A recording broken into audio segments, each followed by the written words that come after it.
Hey everyone, and welcome back to A Cat on My Head. That's what we're calling this episode, A Cat on My Head, because I just got in. Steven's been rushing me for the last 2 hours. He's like, where are you, you monster, you son of a bee, you mother lover. Here's the scoop, guys. Okay, go ahead. My kids right now are at my mom, and Elizabeth is working. So for the first time in like almost a year or two, I have a stress-free podcast ahead with no time limit. Well, I had. We were supposed to do this at 1, and Jared has like a million different excuses, and now it's 3. So 2 hours have gone by, wasted for no reason, and now this kind of sucks because I can't. There's a time limit now. Like I'll have to eventually go pick up my kids because my mom's not really supposed to be babysitting them for that much longer now. So I guess in an hour or an hour and a half maybe I need to go. So it's all your fault. I was really looking forward to that, and you've ruined my day, you bastard. You truly are the worst. The worst. And just so everyone is clear, we don't have 4-hour podcasts. So we're all right with that. Damn you.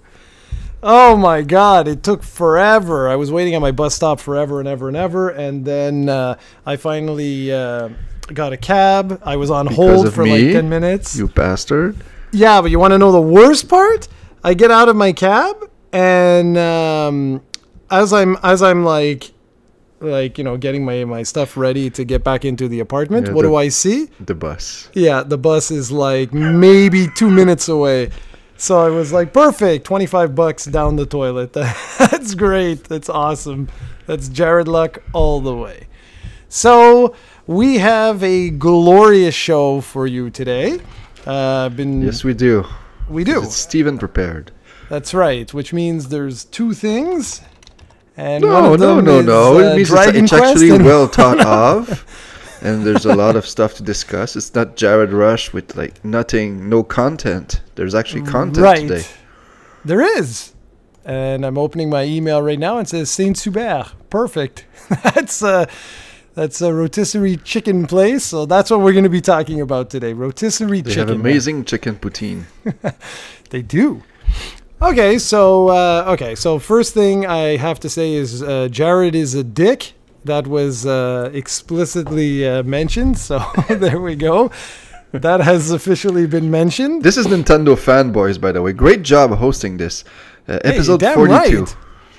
42? Your email says 41. So it might be 41, guys. I think it's 42. I love it. We are the best. Yeah, it's got to be 42. You see, you lied in your email. How dare you? Okay, so let's get this show on the road. So for those of you who are just tuning in, if you don't know this, if you're watching this on YouTube, which chances are very high that you are watching this on YouTube, the podcast is published as soon as it is put together on iTunes and or other podcast streaming services. So if you'd like to check us out in audio-only format, you can go ahead and do that. And we don't really have a schedule. It's just sort of out there. And if you are watching us on YouTube and you're wondering, hey, what's going on? We alternate between Nintendo Fanboyz and Canadian Gamers. Canadian Gamers is typically anything we really want to talk about. Could be Nintendo. Sometimes we do have like a Nintendo-heavy podcast, but we try to make it a little more well-rounded or talk about themes, or Steven did like interviews and stuff like that. And they alternate every 2 weeks. So every second Sunday, there is a podcast. And with that out of the way, there is some other, not really housekeeping, but more some very interesting stuff in the sense of the channel sort of exploded on YouTube in the last, I want to say since the announcement of Dragon Quest XI to the, I was going to say the US, but to North America and Europe. Our channel has literally exploded. I mean, right now, I'm just going to open it up and We're check. 5 subs away. 5 subs away from 9,000. That's pretty amazing, guys. pretty amazing. And I want to just say thank you to absolutely everyone, especially Steven, for all his hard work and dedication throughout all these weeks and months and years of making sure to keep me on track and come up with ideas and stuff I'm like the that. brains behind the operation. I'm not the video content dude. I'm just the guy with all the good ideas. Exactly. And it's amazing because at this rate, we're going at around 100 subs a week right now, which is crazy. We've never been. I think we had one peak when like 6, 7, 8 years ago with Last of Us 2, where we really got a ton. That's when the channel got its second birth.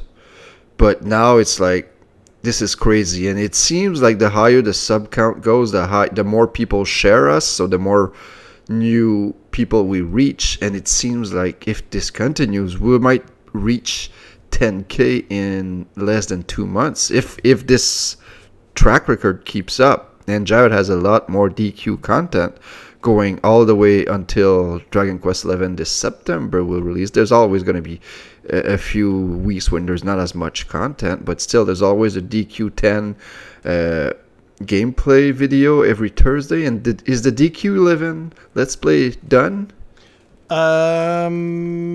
Good question. Hold on a sec. I got the calendar. 1 second here. You got it right here. Okay, so anyway, my point being is that... No, man. It ends on May 19th. Okay, so there you go. We have tons of more DQ content on the way, and it's incredible right now. Like I said, like 20 subs or so a day we've been having for the last 2 weeks. Yeah, I honestly, it's been amazing, and I just want to say that it's not just subs. I've been having a very hard time keeping up with the comments. Like, our comments have exploded on some of these vlogs that I've been doing as of late, one of which we're going to actually specifically talk about. But I just want to quickly go in here and show you guys, because I know a lot of you guys have been listening for years, which we truly appreciate. But, like, to give you an idea, a typical post that we do reaches around 120 people in a day on, like, that's a good video. That's like a very, very good video. But as of late, even stuff like Timothy. So Timothy has been like helping out, that's what he's trying to do. And I really appreciate it. He's been trying to help out, posting, a couple of things here and there every Monday typically, or he's tried to get them out every Monday.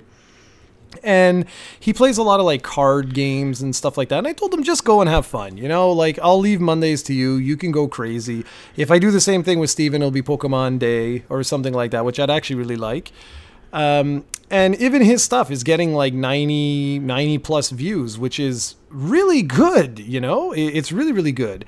But to give you an idea of like the vlogs, I have zero production values in the vlogs. I just don't have a setup here to make that happen.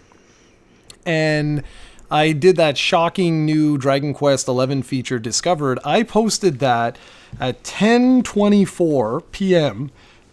on the 18th. And right now, that's 2 days later, but not 2 days because it's not 10 o'clock at night. It has 1,205 views. Our Dragon Quest 1 to 10 retro areas video there that was requested. I don't recall the name. I'm very sorry. One of the fans on YouTube had basically made a challenge for me and said, if you post like all the areas, I'll sub. Not just like Dragon Quest 9 and Dragon Quest 1, which is what he had seen or she had seen before. So I said, okay, challenge accepted. And I went ahead and showed the different areas. And sure enough, they subbed. But to give you an idea, that video currently has 1,380 views. And it was posted on the 17th. That's just 3 days ago.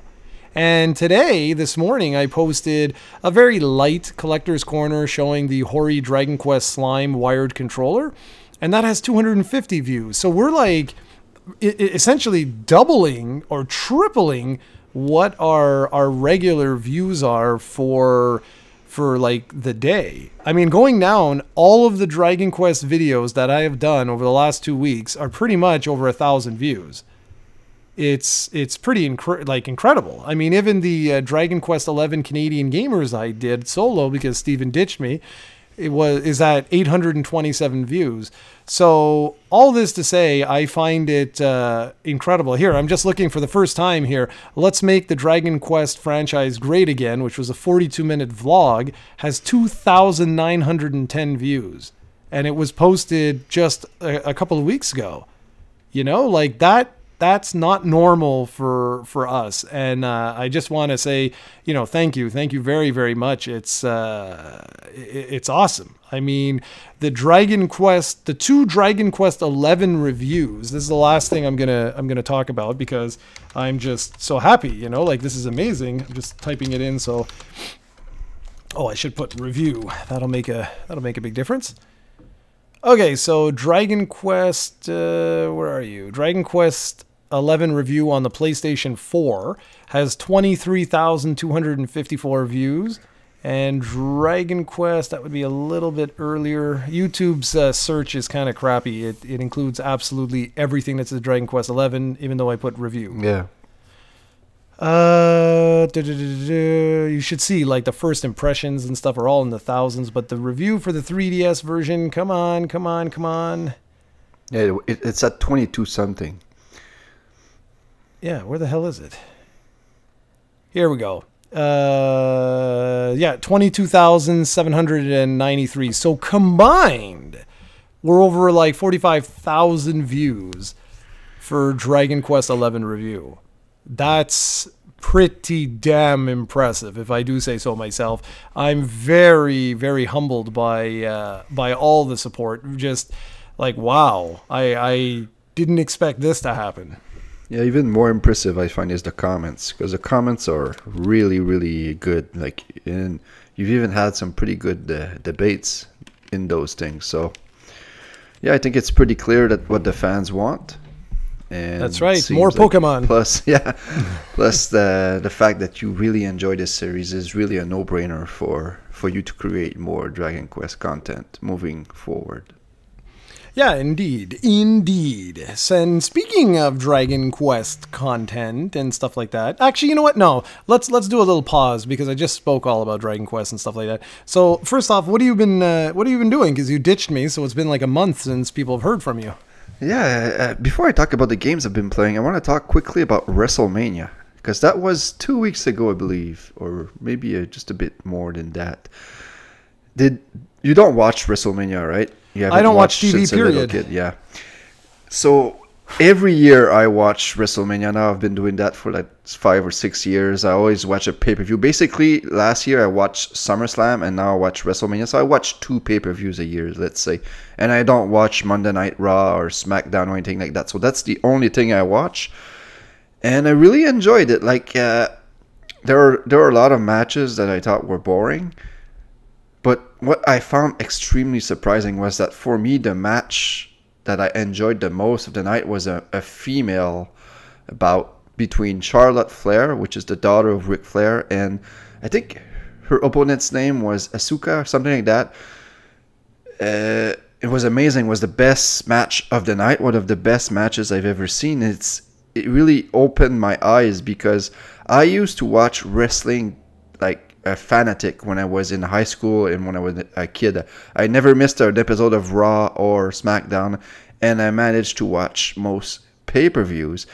But back then, the female division was extremely weak. Like, what you were getting when you were watching a female wrestling match was basically a bra and panties match where the goal of the match was to undress your opponent. And I'm not joking. That was the rules. That's how you won the matches back then. And most matches were like 2-3 minutes long, maybe 5 minutes long. That was it.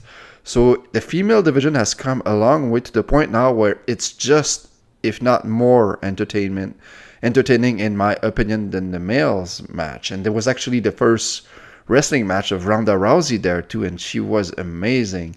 I thought that some of the bumps she took were a bit hard. I'm afraid that if she continues to be that intense, she won't have a long career because I think she was a bit too rough on herself. But besides that, really enjoyed those matches. And that's just a little quick something I wanted to talk about because I know we have a few wrestling fans who listen, mainly Ahmed. So I know there's a pay-per-view in Saudi on Friday, I believe, which is tonight. No, not this Friday, but next one, the 27th, I believe, which is called The Greatest Royal Rumble, which I think I might actually watch that one too. So good stuff all around.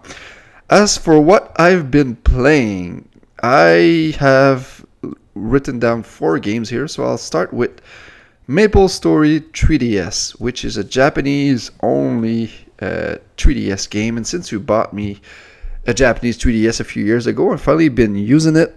So it's on the eShop, really, really fairly inexpensive. And I've heard many people put it on their list of Japanese games that haven't come here that are worth a look. And they were telling us that it's a game that you need no Japanese skills to actually play through.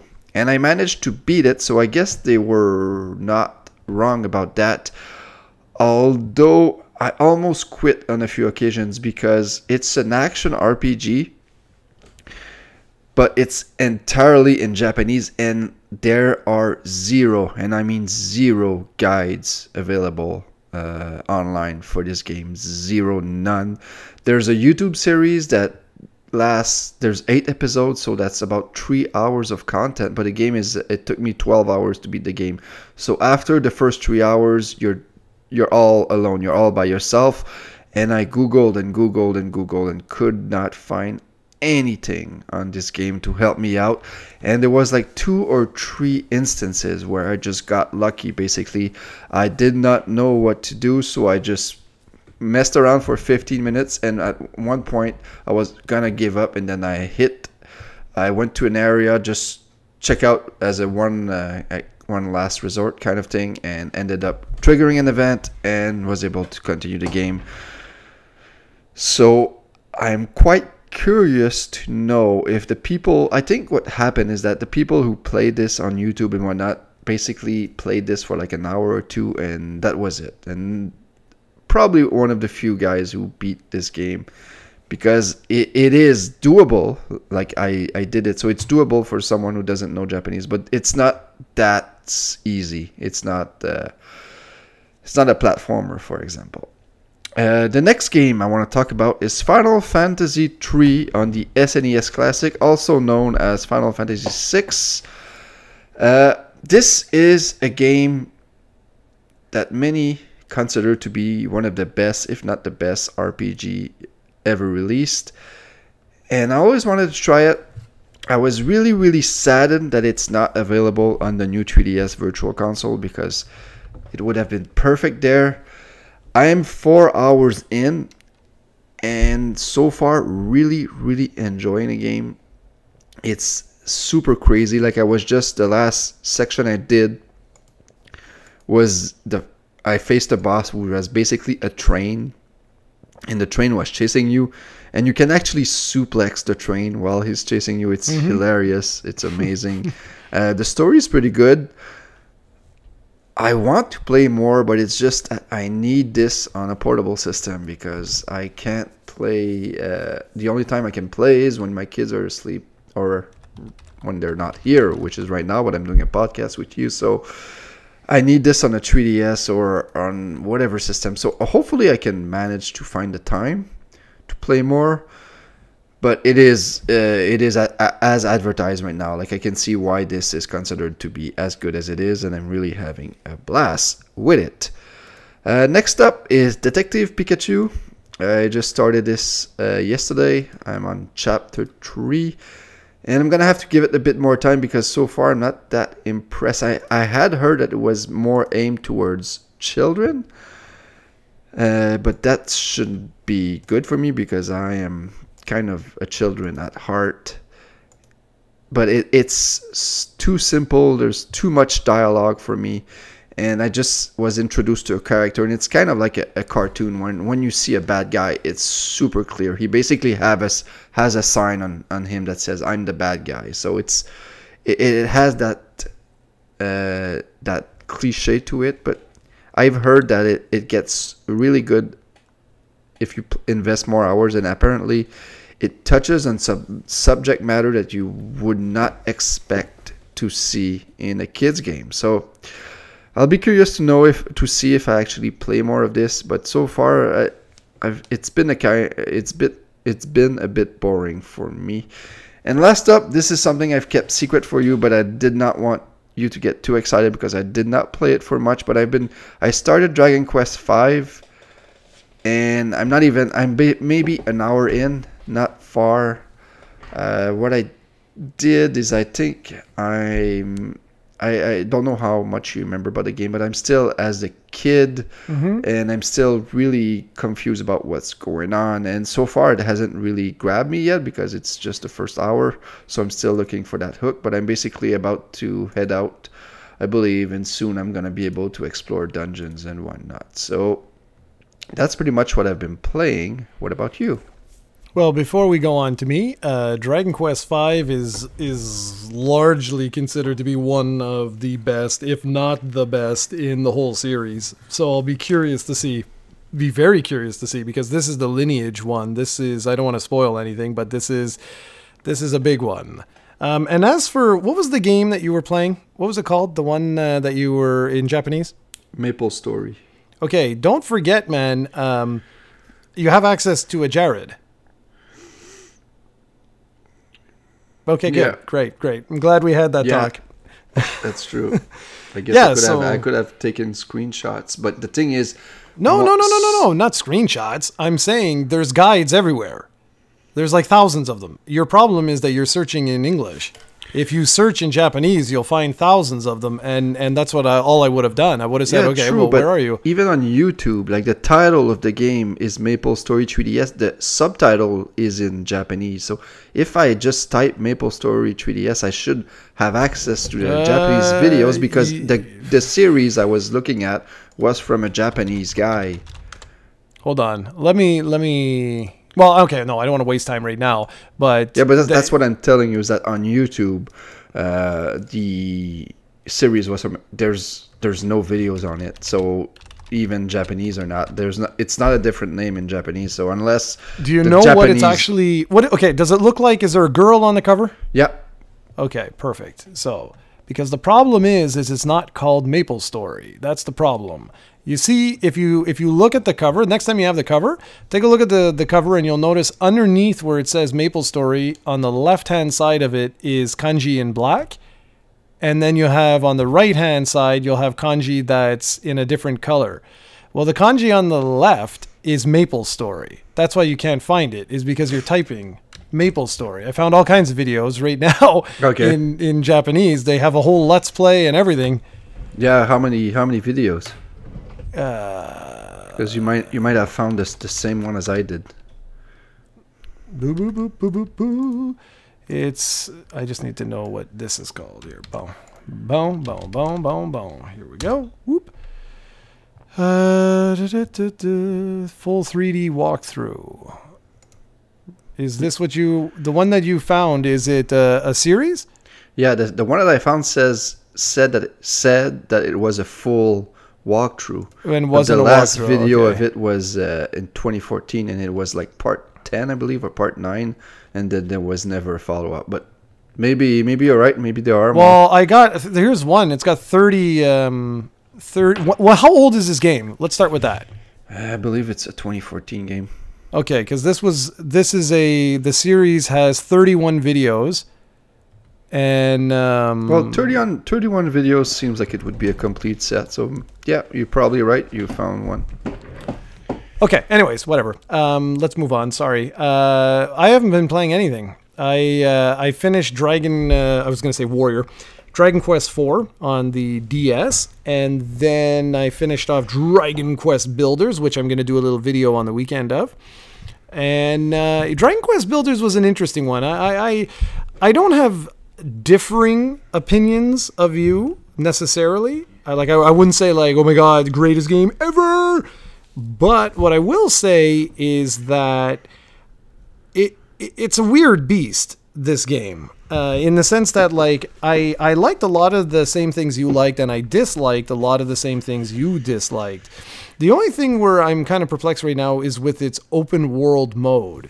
Because the open world mode is actually like this gargantuan thing, do what you want, build what you want, and it's weird how they did it. And that's all I'm going to say right now. It is a little bizarre how they space it all together, because like when you beat the game and you unlock all these different islands and you go visit those islands later on, like I found a bunch of resources in like one centralized location in the open world, and I was like, what the hell? Like, what's the point of that? And the challenges were kind of cool though, because you unlock like Erdrick's items and you unlock a few other things. But I don't know. I'm more or less done with the game right now. And then I went back to Dragon Quest XI on the 3DS because everyone was talking about it, right? Saying how it's not going to come to North America and all this.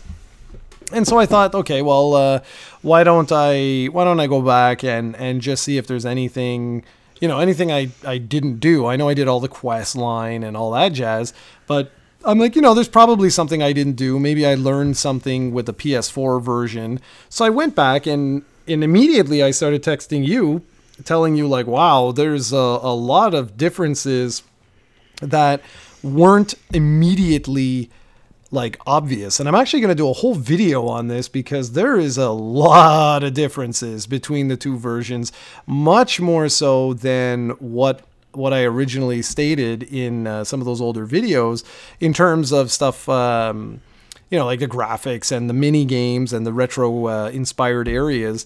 And like there's some fundamental differences even in the way your characters attack. Like on the PlayStation 4, you pick your commands as each individual character has their turn. So they don't, it's like they're not all guaranteed to be attacking at the exact same time. Like in other words, you don't have character 1, character 2, character 3, character 4 attack, and then the enemies, and then character 1, you go back and you select the commands like that.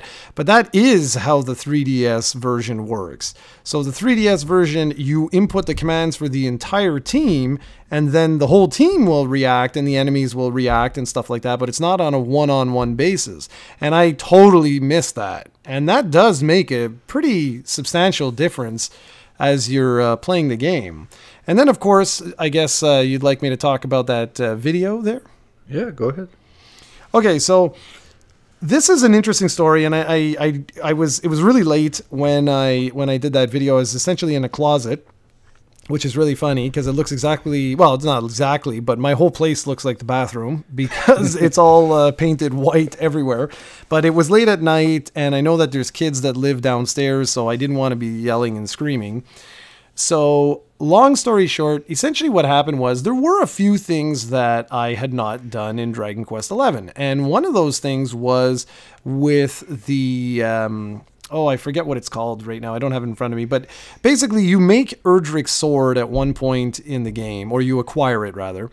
But when you go into the post-game, and again, I'm going to be very careful I don't spoil anything, you have the ability to actually craft, essentially, a replica of that sword. Something like that. It's not exactly the same, but again, I don't want to spoil anything. So I had never done that in the 3DS version because I didn't know. I didn't realize how exactly that all worked out.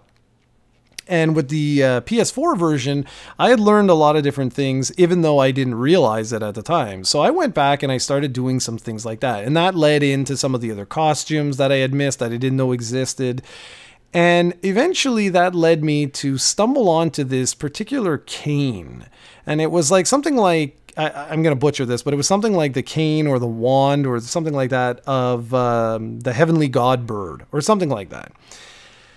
And I was like, I don't remember that in the PS4 version. And in the PS4 version, because there were trophies, it was really easy to keep tabs on all the different weapons that you had acquired or gear, like the different outfits and things like that.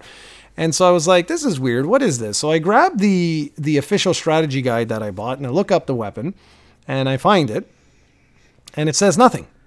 It simply says it exists, and it gives you the stats, and it gives you if you are crafting, like you can upgrade your weapons, and it gives you what a rank 3 weapon would be like.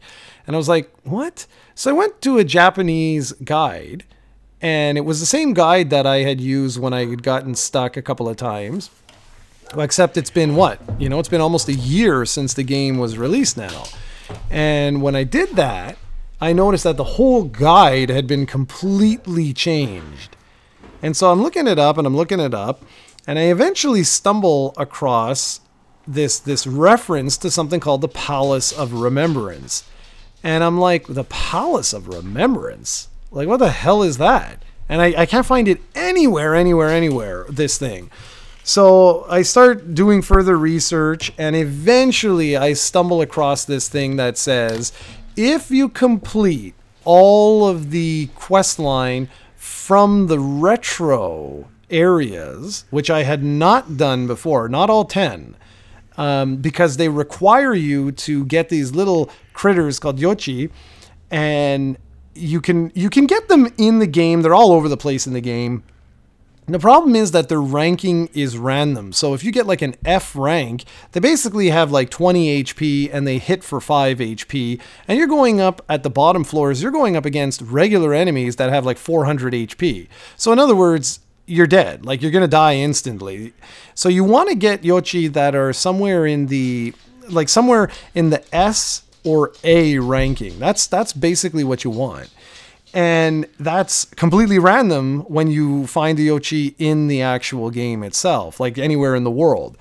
And if you have access to Street Pass, so if you have access to other players that are playing Dragon Quest XI, it's a guaranteed S rank between your 3DS systems. So you'll trade your partner and they'll trade their partner, little yochi. And I don't obviously have access to that. So I was like, oh man, like it's taking forever, you know, like it's going to take like 80 hours to get all of, okay, that's exaggerating, but it's going to take a very long time in order to get all of these things. And I was like, do I really, really want to do that? Right. But I was like, the rewards are non-existent. So why am I bothering to do this? Well, it turns out that I'm totally wrong. And I feel like a total moron because that's not a huge surprise. Exactly. And the reason why is because as you finish, and I should have known this because I saw it in the game, as you finish the retro-inspired area, it's like a little slab of rock that has like a little book on it.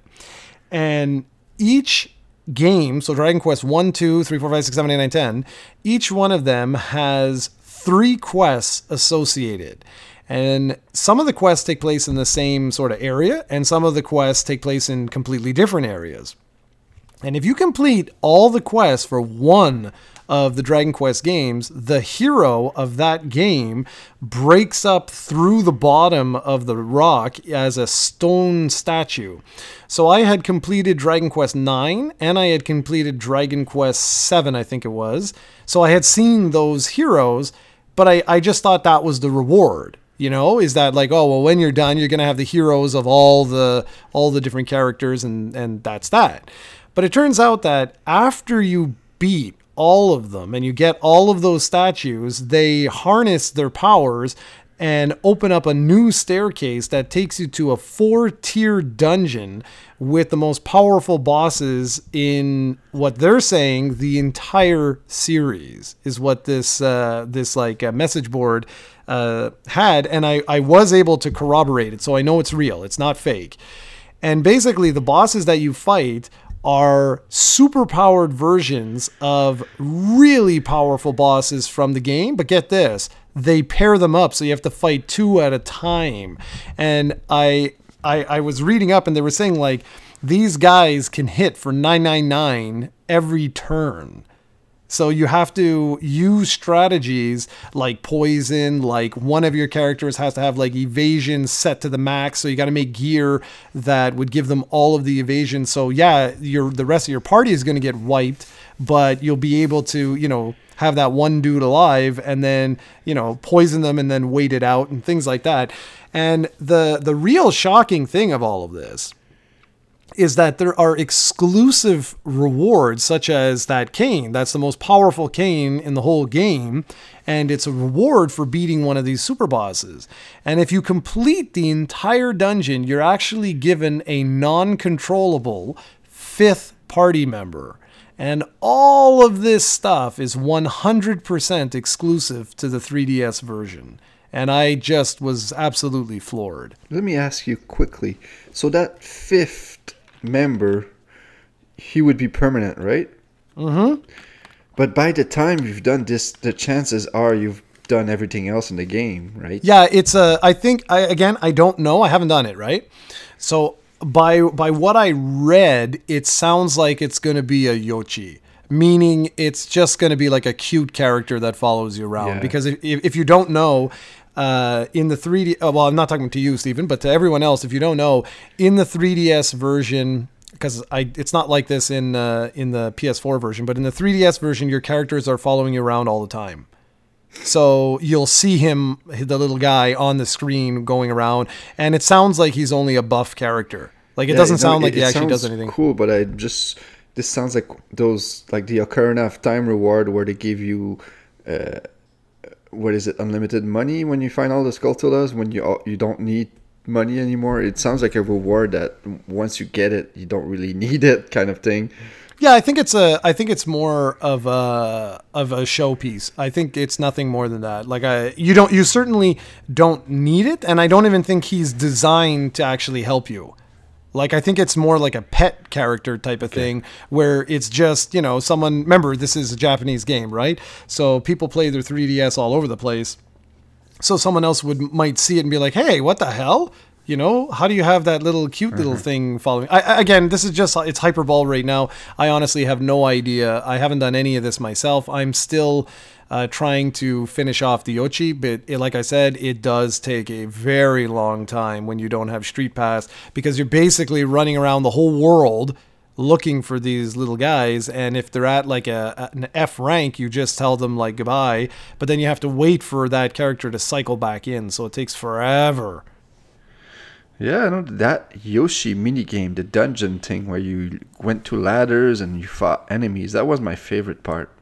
Like I really adored that. Like I didn't know like the F, the A's, the D's, the B's, what they meant really, except that the obvious part that they're better than the other Yoshis, but like I didn't get very far because I didn't know what I was doing, but I really enjoyed that minigame portion of the game. And it's surprising to me that you did not know about this and you just found out like almost like what, 6, 7, 8 months after the game's released. Yeah, and you want to know what's really crazy, man, is that no one is talking about this, that the official guide to Dragon Quest XI that Square Enix made has no mention of this whatsoever. It basically just tells you, the retro areas are fun, and you can get some good items if you take part in it, and it's good to share with your friends, your Yoshi, and that's it. Literally, that's all it says. It doesn't show you maps. It doesn't. So I just thought it was a side feature. I didn't think anything of it, And that's why. And now to discover this, I'm like, oh man, like this is insane. Yeah, I can't wait till you reach the 4-tier dungeon to see how much of a challenge it really is. But, it's going to be a challenge, man. But your characters are all level 99 by now with all the best gear, right? Yeah, and like I said, you never experienced it, but Memories Lane, if it's anything like that, look out, man! Because Memories Lane in Dragon Quest VIII on the 3DS, like you had to be level 99. You had to have all the best gear, all the best weapons, and if you didn't know the trick for the boss, it's designed like that. So it was designed. Every boss had something that challenge your knowledge of Dragon Quest. So, for example, when you fought up against, when Dulmagus is the staff goes into the dog. I can't remember what it's called. Yeah, yeah. You need to poison that guy. I remember you've talked about this before. Well, there you go. Exactly. Podcasts.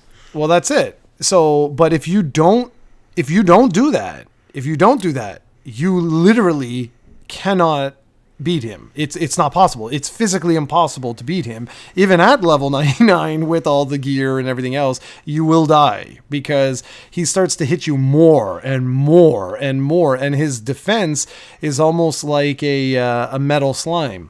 So like you're hitting him for 1 HP. So it's not going to happen. You're dead. Oh, this is awesome, man. I hope you keep us updated and you play more. No doubt you will, but I can't wait to see more of this because this is huge news for Dragon Quest XI. Even like a guy like you did not know about this, and you've played the heck out of that game. So this is huge. You hear my cat? My cat is like complaining. He's like, "I hate you, you ass." But yeah, no, man, it's huge news, and I really can't stress this enough because even in the Japanese community with my Japanese friends, they had no idea about this. So it's kind of bittersweet though to those of you listening to the podcast because it's kind of like it's one of those things where like it's cool and all, but everybody listening to this podcast will never have the opportunity to experience it, and that kind of sucks. Well, you could always import it. It's doable. Like if I would have known about to set my party members at auto battle, like I could have at least went to the credits. So it's doable, but it won't be ideal for sure. So let's go to topic 2, shall we? Yeah, go ahead. I want to talk about a game called Monster Crown, and I've heard about this game I believe 2 weeks ago. And it's a Kickstarter project, and it's supposed to be for the PlayStation 4, the PlayStation Vita, the Nintendo Switch, and Linux, whatever that means, and mobile devices, I believe. Basically, it's kind of like a Pokemon monster taming game, but the huge emphasis is on breeding. So in Pokemon, when you breed creatures, it's always the mother. Like let's say you breed a Pikachu with what can you breed a Pikachu with? Elekid. Let's say you breed a Pikachu with Electabuzz. I don't even know if they're compatible, but let's say they are. And the Pikachu is the female and the Electabuzz is the male. The egg will always be a Pichu. It will be the same species as the mother is. But what this game's attraction is that when you breed Pokemon, you will actually create new monsters. And that's really appealing to me. And what I really love about this game, it's actually the first game I've ever backed as a Kickstarter. It looks like a Game Boy Color Pokemon game on drugs, like you would say back in the day. Like it looks, I'd say just a bit above a Pokemon Game Boy Color game, but just a bit below a Game Boy Advance Pokemon game. I love the visual style of the game, and you can clearly see that it's heavily inspired by Pokemon. And this is something I don't understand. Pokemon, like you all know, is my favorite series. I don't know why there aren't as many copycats out there. I always wanted to play more games like this, and there are more games like this. Like there's Dragon Quest Monsters, Shin Megami Tensei, Monster Hunter Stories, Yokai Watch, and stuff like that. The thing is, what I like about Pokemon is how you capture Pokemon, how you capture monsters in those games, is that it's not luck based. You actually have to paralyze them, you have to put their HP down, and then you throw a Pokeball at them.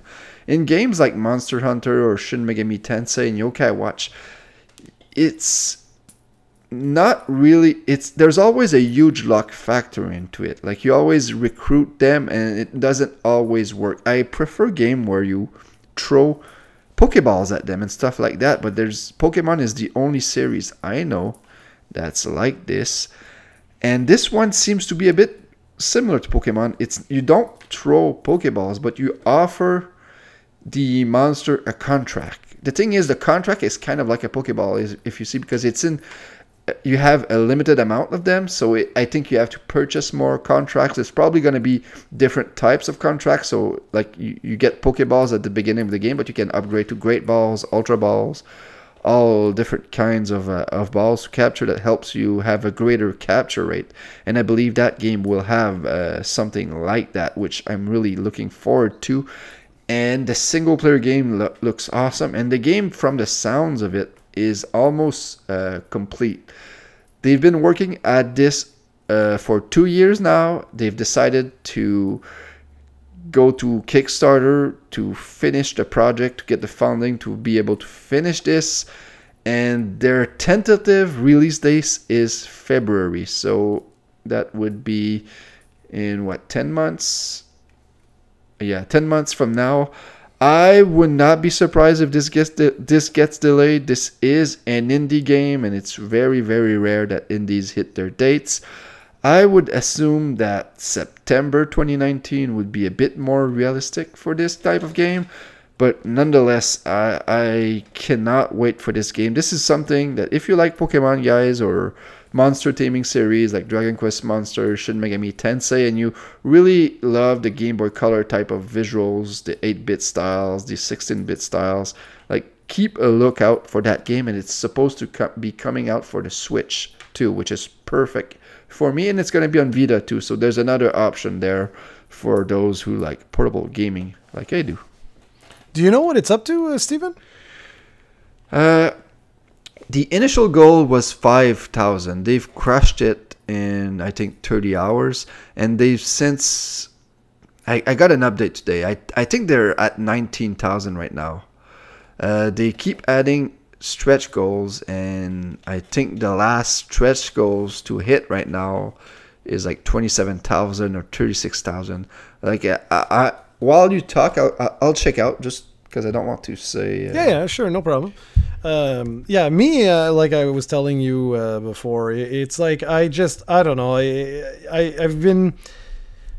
I've supported quite a few different things, and the only things that have ever come out have been PC related. Everything else had tons of issues where people promised multiple SKUs and multiple things, and I've backed everything from NES type of games to Dreamcast to you name it, like modern stuff.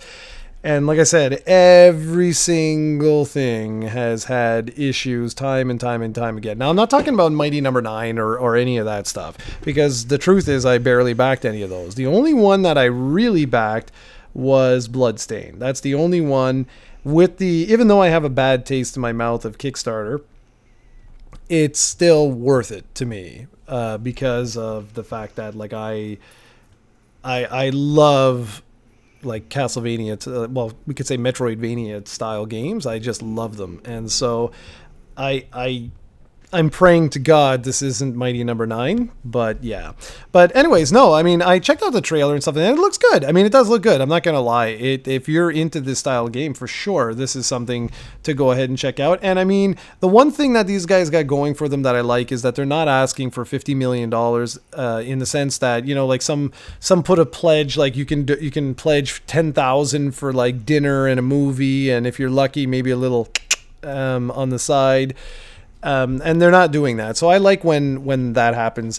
Another thing that I've done recently is like board games. So board games have actually been probably the single most reliable form of I guess medium, if you want to call it that, on Kickstarter. They might take a time to come out, but they always come out. Like I haven't heard anyway of anything that I've backed that has not come out. And anyways, that's it. Just to say that like I've been kind of off of Kickstarter for a while, but I do like the fact that they're not doing what a lot of other ones have done, and the fact that the game's already, you know, well into development and all of that is all good stuff. Mm-hmm. And the trailer is cool. I mean, the trailer is pretty cool. Yeah, they've keep like I get 1 or 2 email every day, and they've done more videos. That the developer actually did a Rocky type montage where he's preparing himself for a tournament of this game that they're doing soon, and it's pretty hilarious.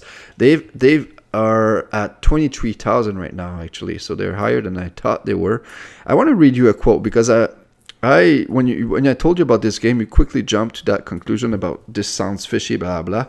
But I think what you were doing was more like precautionary, and you were putting all games in the same basket. But the thing I like about this is there's a quote in there that under that comes from the developer, and it's under risk and challenges, and that's right in the Kickstarter page. And this is a direct quote, so I'm reading from the Kickstarter page, and it says, "The risks with Monster Crown are low. We've been developing this game in our free time for 2 years, and we found a great groove. We have a stable team and a very vivid vision. The risks are primarily related to delays. If certification on one of the above platforms takes longer than expected, we may run into delays."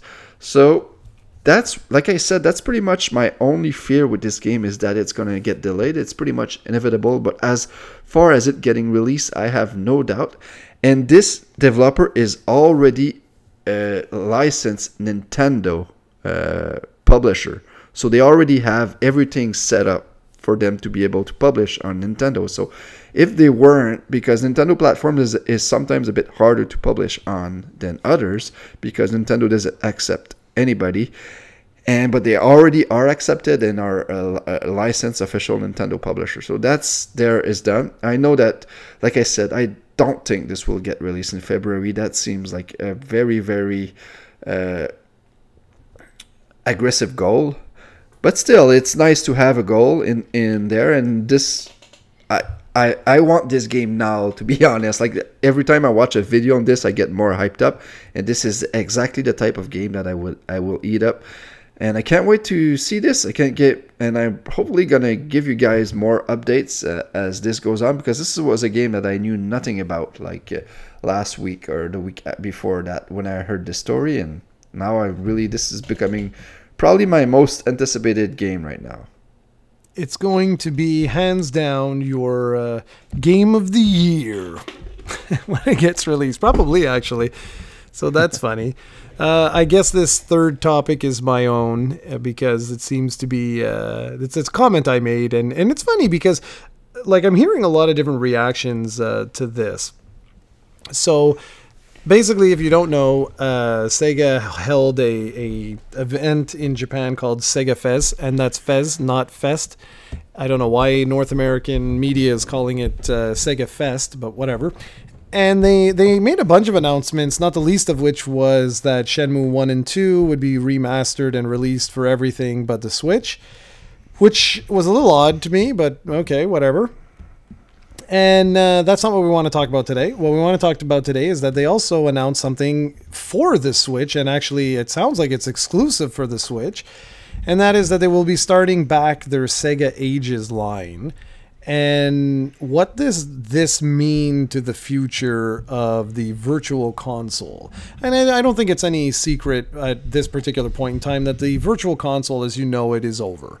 It was pretty much over after the Wii, and I know it's been prevalent on the 3DS and it's been prevalent on the Wii U, but it never was able to recapture, I'm putting this in air quotes, the glory days of the Wii. Like on the Wii, it was unbelievable, right? You had like this wide assortment of consoles, and you had like just like a plethora of different games. And so, like Steven was writing here, does this mean it's the death of the virtual console? And I think it is. I think it is the death of the virtual console in the way that we've all perceived it. And I'm actually kind of wondering what Nintendo's going to do, like moving forward. We know that they've already talked about like incentives for their online program, and that, you'll be able to play something like Super Mario Kart, but with like online multiplayer and stuff like that. And that's certainly awesome. But I'm wondering, I'm just wondering how you guys feel about the virtual console in and of itself. And even you, Stephen, we haven't really talked too much about this. And, now that I've got the NES Classic and the SNES Classic, and my SNES Classic is actually still hooked up and I use it regularly now, I'm kind of wondering, I'm like, as cool as it is for like a retro fix, it isn't the same as what was on the Wii. Like on the Wii, you literally had what felt like, 7 consoles, 5 consoles, whatever it was. And like, I kind of miss that. If I'm going to be really honest, I do kind of miss like having access to like Lords of Thunder, like just at the, like that type of thing.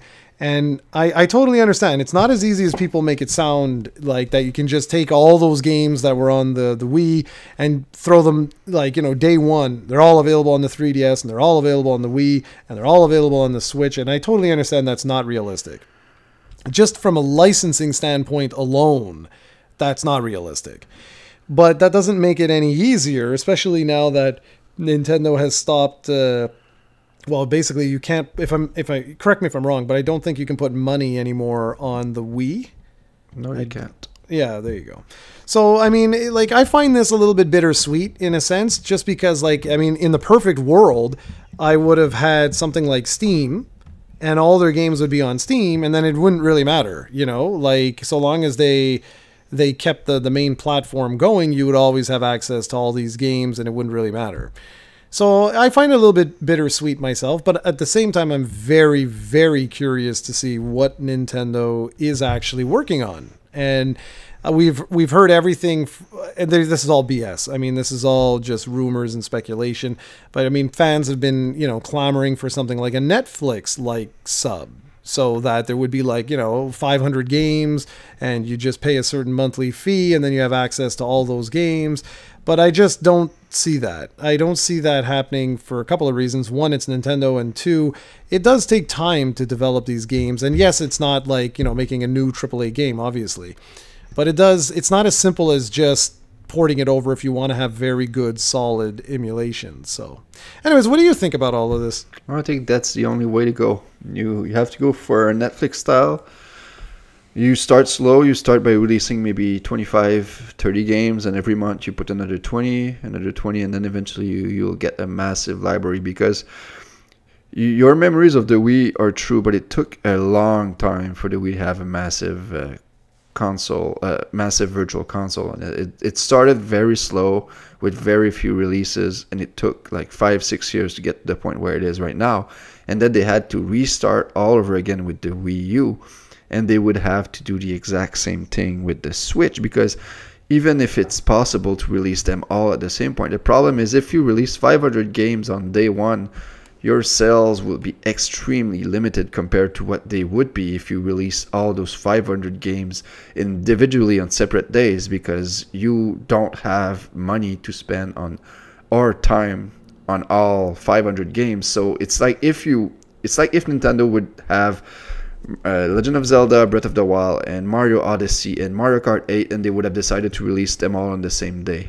They would not have the same sales as they did today, because if you have a certain amount of money, a certain amount of time for some. So that's the problem. The dilemma I have with the Virtual Console is that they would have to start all over again, and I don't think that's really reliable right now. And I think what would make perfect sense, and the only issue is that this is Nintendo. I don't think they see the value of this is for having a subscription model where people pay a certain amount of money and they have access to all the Virtual Console games. And eventually they could put all of the games from the NES all the way to the SNES and the N64 maybe all there. And you'd have a very, very great service that I believe a lot of people would actually buy. And it would be a great source of revenue for Nintendo. Glorious. And now we're done. Goodbye, everyone. No. So, where are we? How are we doing for time? Do we still have time? Yeah, I have a bit of time. Maybe we'll skip topic number 5. We'll talk about what I want to do right now is talk about a jar or genre, whatever you... How do you say that damn word, Jared? It's a genre. A genre. Okay. Yeah. So what kind of genre did you use to enjoy as a kid or as a teenager, whatever you want, or as a young adult that you just cannot play anymore? You cannot enjoy for whatever reason. And I'll start. And for me, it's beat 'em ups. As a kid, probably because back in the day, 3 out of 5 games were beat 'em ups. So most games were beat 'em ups, but I used to enjoy the heck out of these on the NES and even on the SNES. And recently I've tried a few games of this genre and I cannot play for more than 5 minutes. I absolutely hate it. And I don't know how I used to play these games forever. Games like Double Dragon, games like even Spider-Man Maximum Carnage on the SNES. I used to play that game so much, and it's an extremely hard game that I was never able to beat, but I used to play the heck out of it. And today, I don't know why, I just can't stand that genre. I already forgot how to say it anymore. Well, you're a monster. That's all. No, for me, it's the one genre that I used to. It's not so much. I don't want to say like, oh, I don't like it.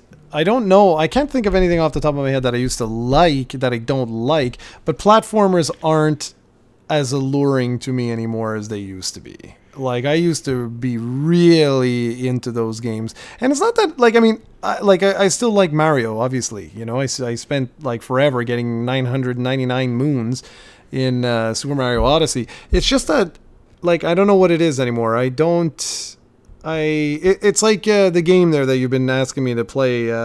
Celeste? Yeah, that's it. Like, I don't have...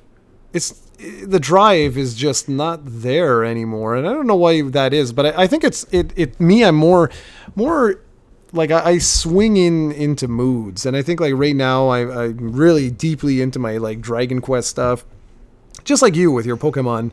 And I think it's more to do with that than it is necessarily like me not standing things. Because me, I sure do like my beat 'em ups. I'll tell you that. I actually have a beat 'em up for the Genesis that I pre-ordered like it feels like 3 years ago now. I don't even remember what the hell it's called anymore, but I'm still waiting for that. I hope that gets released sometime soon, because it's been forever. And I'm still waiting for my Switch battery there. I think, what was that, Indiegogo? I have to check that out. It was like a battery cased Switch charge. That's what it was called. And I was like, oh, cool, you know. And they made $402,000, and it actually had just started being shipped out. Oh, yeah? Yeah, so I'm confuzzled why I haven't gotten it yet. Because... Are you sure it's safe to use? Because its external power source not officially licensed by Nintendo could brick your system. Well, this is why I haven't used it. Well, I don't have it to use it. But I was like, that's the one good thing, right? Is like I'm waiting for... Yeah, you should wait till other brick their systems before you use it. Yeah, well, that's exactly it. See here, many of you have been rightly frustrated by lack of deliveries outside of the United States. Well, I am outside of the United States, but they said that US and Canada were part of it. So I'm a little confused. So I might shoot these guys just a thing and just saying, what's going on, guys? Because it's weird. But anyways, whatever. So yeah, so that takes care of that. Okay, we'll do it. Yeah, exactly. Quickly. I wanted to talk about some Pokemon rumors because lately, I think it was a Spanish official Nintendo magazine confirmed that the next Pokemon game will be Generation 8. And this should be taken with a grain of salt, because that magazine has been wrong in the past, and the Pokemon company never refers to Pokemon as Generation 1, Generation 2, Generation 3, so they never use that word. But basically what this means is that the Pokemon game you'll see on the Switch will be like the next installment of Pokemon. Like, it will be a Sun and Moon, an X and Y, a Red and Blue. It will be a new entry in the series, a new generation, and it will be apparently coming out in November of this year. That's what the rumors are saying. The rumors are saying that Game Freak, Nintendo, the Pokemon company are working really hard to get this game out by the holiday season of 2018, which would be awesome, of course.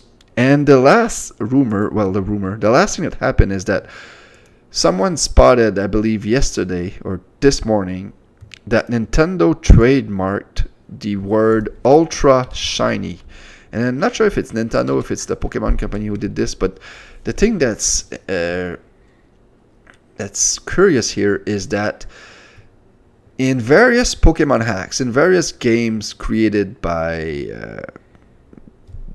not by how do you call this, when someone makes a game, like like me when I do with what I did with my RPG Maker. When someone makes a Pokemon game that's not officially licensed by Nintendo, we call that Pokemon hacks. They have been versions of Ultra Shinies or different kind of Shinies. Basically, these are like what Jared did with his Shiny Mewtwo. Shiny Mewtwo's, you have one chance out of like, what is it, like 4,500 to encounter one or something like that. These are extremely rare, but basically what Ultra Shinies are in Pokemon hacks, or even rarer versions or alternate versions of Shinies. So some Pokemon might have more than one kind of Shiny. So that's what people are saying right now, is that the next version could have different Shinies. And I would be in on that if and only if they are extremely, and I mean extremely rare, like 1 out of like 100,000, like something like that. And if they find a way to prevent people from hacking and cheating in Pokemon games, because right now I like shiny hunting, it's awesome, but it's not as awesome as it could be for one reason, and that's because hackers out there, and even people like you and me, can easily create their own shinies using save modifier programs, using putting your memory card into a computer and modifying it, or using programs like Hacks and stuff like that. So it's very easy for someone to create Pokemon and make them seem legit. So that's kind of ruining a bit the shiny Pokemon, because everybody can create a shiny Pokemon in 2 seconds. So I hope that on the Switch, when it is released, that hacking and cheating will be harder or next to impossible to do. Because if it isn't, and they actually introduce these ultra shinies, then people will hack them like crazy, and I just don't want this to happen. I wouldn't mind them if they're actually extremely hard to find. That would be cool. Imagine finding one of those guys out in the wild. How awesome it would be. Yeah, no, that would be pretty damn cool, man. That would be pretty damn cool. But that was the thing, you know. That was something that I was thinking of when I was on my sofa. I'm not gonna lie. Is that, like, as I was going through and you know, I don't know how many hundreds of times or 1,000 times or whatever I reset that game to get that guy, that Mewtwo, but like part of me was sitting there, and like on YouTube there's people that have hundreds of them, and that give them away. They distribute them like in the global trade. They just put a shiny Mewtwo type of thing, like for like someone's birthday or whatever, they'll release like 200 of them out in the wild. And I'm assuming if they can do that, I'm assuming that Nintendo has no way of really preventing that, like that, period. Yeah, it has to do with the hardware though, for the 3DS. Like the 3DS, you can a good thing about it is that you can copy your save files and whatnot, which is something you cannot do with the Switch right now. So maybe it will be harder for this to happen with the Switch, because it was doable during the Game Boy and Game Boy Advance days because of stuff like Game Sharks and whatnot. But I don't know if Game Sharks and stuff like that is still around. There will probably be a workaround. There always are, but I'm just hoping that it's more difficult. And of course, any Pokemon released before Generation 8 will always be doable, because you can go back in Generation 7 or 6 and then transfer them all the way up using Pokebank. But if they do introduce Ultra Shinies of different Pokemon, then I'm hoping that they do fix the methods that you can use to hack and cheat your way into this game, because I don't understand why people do this. Like it ruins the purpose of finding a shiny, and it ruins the enjoyment of finding one. Well, that was it, right? Like that's why I said, like, part of me, I won't lie, was looking at this saying, like, what the hell are you doing, Jared? You know what I mean? Like, yeah, but you know that your Mewtwo is legit. Yeah, no, precisely. And I also know Jared, like I know myself, and I know I would never do that. Like, that's not the type of guy I am. I would never, I mean, look at our videos on YouTube. I mean, I just got like blasted from a guy that was like, "Why the hell is your DS quality so crappy?" I am a stickler for original stuff. We will use emulation for sure if there's really no other choice, or if it's like if it's just easier. Like with Dragon Quest IV, you nailed it when you said like, well, the guy doesn't want to play another 20 hours to get, some of the deeper or later content of the game. And that's exactly right. And like you, right now, it's just much easier for me to play games portably. So obviously I'm going to do the same thing with 5. You know what I mean? I'm going to go through it and I'll either do off-screen footage, or it'll only be like the very early portions of the game, and that will be that. What's your take on Pokemon on Switch? Will that be a day one purchase for you? Are you super hyped about it, or well, no, or you kind of lost in the shuffle? No, I'm gonna be exactly like I was with Ultra Sun and Ultra Moon. Like I'm gonna do exactly what I did with those games. It's one of those series now that like I like it. Like, you know what I mean? Like I really enjoy it, but I don't want to know very much about it. If that makes sense. It's like The Last of Us. Okay? The Last of Us Part 2, apparently there's been other trailers released. All I have seen is the original teaser with Ellie playing on her little guitar there. I haven't seen anything else, and I don't want to. I really don't want to. I want to wait until that game is out and experience it like that. And I know you're going to be there talking all about it and stuff like that. So it's inevitable I'm going to hear stuff about it. But yeah, I purposely with that series now it's one of those series where I just want to, I want to know like, it's coming out, this September or something like that. And I'll be like, oh, okay, cool. Kick ass. Is there two versions? Is it, like whatever? And then we'll go from there. But no, it's great. Like it's awesome. Yeah, this one you'll actually be able to capture footage for it, which opens up a whole pot of possibilities. So yeah, exactly. I wish I had the same options as you, because boy, I would love to stream. I would love to stream. We can make that happen. The thing with you that's going to be the critical factor is the internet. That's going to be the critical factor, because I can't help you with that.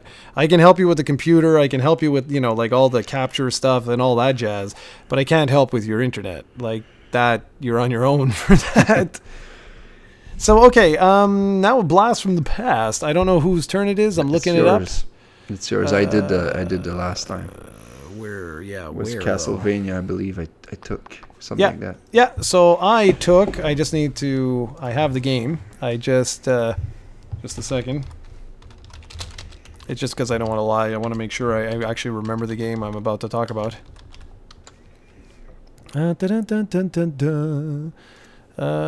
Which one is this? Oh, yes, it was Illusion of Gaia. You remember that game? Of course. Are you being sarcastic? Is it a Super NES game by Square? It's by Square. That's a good question. Who was it by? I thought it was by Nintendo. Okay. Could be. Don't know. Not Nintendo. But I thought they published it in North America, is what I'm saying. It's an Enix game, just so you know. It's Enix. Quintet. Yeah, that's Square. It's well, technically you're right today. Yeah. I'm just looking for. I just want to see. Give me a second. Yeah, okay. So if I remember right, I'm not looking up. I'm just looking at a video right now because I wanted to remember. This is the game that reminds me a lot of Alundra, if you've ever played that on the PlayStation 1. And if you never did play that on the PlayStation 1, that's one of those games where I recommend people go check it out. It's like The Legend of Zelda on drugs. No, I'm kidding. It's very similar to The Legend of Zelda. Same as this, very, very similar type of game to The Legend of Zelda, where combat and whatnot is done in real time, but it's much more RPG in the sense of, you got a lot of towns to explore, a lot of different equipment and all that kind of crap. And very, very, very good game, and very, like I say, very reminiscent of Alundra. And I can't believe I got to do that these days, but I do have to do that these days. Years back, you used to say that the newer game was like the older game, But because we're such old geezers now, you basically have to be like, well, the newer game that you know so well? Well, this game is sort of like that. So it's like that. So I'm sure there's some people out there that have played Alundra, and it's very similar to that. So it's very, very similar to A Link to the Past, and very, very good game. I to this day, I would love to talk to someone at Nintendo and find out why they never made another Zelda game on the Super Nintendo. And games like this from Quintet, if you don't know who they are, I want to just go on to say some of their more other games. They did ActRaiser. That was the other one I was thinking of. And they even, wow, I didn't know this. They were development support for Shenmue. Very interesting. I don't think they exist anymore. Yeah, no. Has not been active since the 2000. Oh, sadness. But anyways, yeah, so Illusion of Gaia is my pick for the Blast to the Past, or of the past, or whatever it is of the From past. the past, damn you. Yeah, well, we'll see. It was close. It's only been 42 episodes. You should know it by now. You would think, eh? I got serious issues. Oh, yeah, I'm going to have to continue my list, man. I'm coming to the end. I only have till episode 52. Damn it. So, yeah, so that's it. So I think we're good. We're an hour and 15 minutes into the podcast. That's usually a good time. So Steven can go pick up his Children of Doom. And I can, I think I'm just going to put this together. What time is it? Yeah, I'll put this together. And then I'm back to Dragon Quest, which I won't lie is kind of boring as hell right now, just running around in circles getting Yoshi. But I know that the reward will be worth it. Don't you have 2 copies of the game? You have a digital. But it doesn't. Yeah, but it's. Oh yeah, but it's all on the same 3DS. But you could use your copy, your physical copy, put it on the other Japanese 3DS and Street Pass. Yeah, but even if you do that, you're going to only get 1 per day. Yeah, but that's... You said it was a guaranteed S rank earlier. It is, but it's not... I don't think it's worth the effort, because by the amount of hours that it would take me to get to the Ochi village, which is like... It's because, like, I'm exaggerating. It doesn't take hours to do it. It's just the fact that, like, it does take a while. How many hours does it take you right now to find an S rank Yoshi? No, not hours. Maybe 5 minutes. Okay, yeah. So it's not worth it. It was just an idea I had right there that I thought believe maybe me, you didn't think about. No. I thought of that. Believe me, it's not. That's why I said, like, I'm exaggerating. It's not the time investment that makes it a little bit aggravating. It's the fact that you get your team. Your team's mainly going to be made up of A. If I'm being honest, you're going to get more A's than anything else. And then you're going to go into the what was it called? The Labyrinth of Time, or the Time Labyrinth, or something like that. Which is the thing you were talking about that you love so much, the side-scrolling thing, and where you go down. And the problem is that at these levels, to beat the level, you need to go through all your Yoshi like twice. So it's just repetitive. That's what's aggravating. It's just that it's very, very repetitive to have to, get your whole party wiped when you know that you're at, like, the exit to that stage, and then have to go back out, find another party. That's the thing that's been aggravating. That's it. Everything else, though, has been fine. All right. Well, I guess this will be the end of the podcast. I want to remind you guys that we're released bi-weekly. We alternate between Canadian Gamers, which will soon be our 100th episode, and Nintendo Fanboyz every second Sunday on YouTube, and whenever Jared feels like it, on podcast services around the globe. Come on.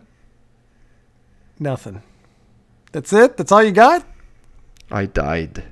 Apparently so. All right. Well, ladies and gentlemen, thank you very much for watching as always, or listening as always. And we will see you back here in 2 weeks with another glorious podcast. Take care, everyone.